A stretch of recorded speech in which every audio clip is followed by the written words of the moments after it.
So, what if there was a single project that could tackle some of Canada's biggest economic challenges and, at the same time, forge a new path for Indigenous self-determination? Well, today we're looking at exactly that. It's a massive, nation-building idea, it's Indigenous-led, and it's called NeeStaNan. Let's get into it. This right here, this sentence really gets to the heart of a huge, decades-old problem for Canada. You've got this country with an incredible wealth of resources. We're talking oil, gas, potash, grain, you name it. But so much of it is stuck, landlocked, struggling to get to global markets efficiently. And that's not just a shipping headache, it's a major economic weakness. And this is where it gets really stark. Look at the situation right now. Canada's economy is super vulnerable to U.S. trade policies and tariffs. It's losing an estimated $20 million every single day because its resources can't get the best price on the world market. Now compare that to the future NeeStaNan is proposing, one with real economic sovereignty, a future where Canada controls its own destiny. So, what's the solution on the table? Well, the vision behind NeeStaNan is frankly just as powerful as the actual infrastructure it plans to build. It all starts with the name, NeeStaNan. It's a Cree word that means all of us. And you know, that's not just some slick marketing slogan. It's the entire philosophy. The idea is that this is a project for everyone, designed to lift up not just one industry or one region, but all Canadians, together. And here is what makes this completely different. This is being called economic reconciliation in action. Think about it. For decades, the model has been companies consulting with First Nations about projects on their land. This flips that script entirely. We're talking 100% Indigenous ownership and control. It's not about being consulted anymore. It's about being in the driver's seat. That's a massive shift. And you can hear that vision so clearly from the leadership. Chief Morris Beardy of the Foxley Cree Nation says this isn't just a goal for First Nations, it's a critical goal for all of Canada. It directly links the prosperity of Indigenous peoples to the prosperity of the entire nation. Okay, so that's the big picture, the why. But what about the how? How would a project this massive actually work on the ground? Let's break down the mechanics. First off, the scale of this thing is just immense.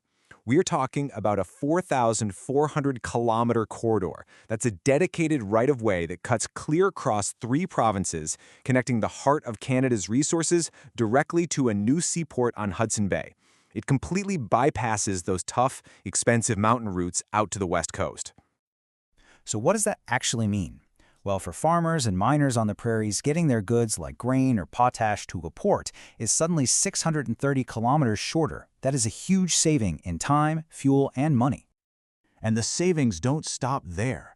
Once a ship leaves the port, the advantages just get bigger. A shipment of potash heading to a huge market like Brazil, its journey is cut by 3,800 kilometers.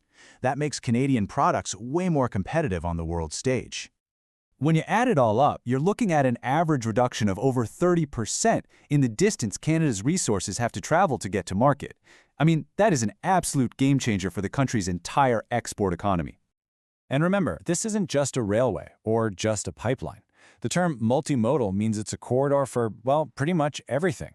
New rail lines, new pipelines, new power lines to carry clean hydroelectricity from Manitoba, modern communication lines, and of course the brand new deep water seaport. It's the whole shebang, a complete system built for the future. All right, so we've seen the plan. Now let's talk about the first huge payoff. What does all this actually do for the Canadian economy as a whole? The numbers here are just staggering. The projected economic boost from this one project is estimated to be $1 trillion. Let that sink in. $1 trillion injection into the Canadian economy. That's almost unheard of. And that trillion-dollar number translates into real-world benefits. We're talking thousands and thousands of jobs, $170 billion in new tax revenue for governments. But maybe most importantly, it gives Canada more control over its own economic destiny, makes it less dependent on U.S. politics, and even strengthens its presence in the Arctic. But look, that incredible economic payoff for the country is really only half the story. The other payoff, the one that is just as powerful, is what this project means for the First Nations who will actually own and lead it. And to really get the impact, you have to understand the reality. For generations, so many First Nations communities have been trapped in this devastating cycle, dependent on government funding with few to no economic opportunities. And that leads to heartbreaking social crises, like suicide rates 3 times the national average, and a shocking lack of basics, like safe drinking water. NeeStaNan is designed to shatter that cycle.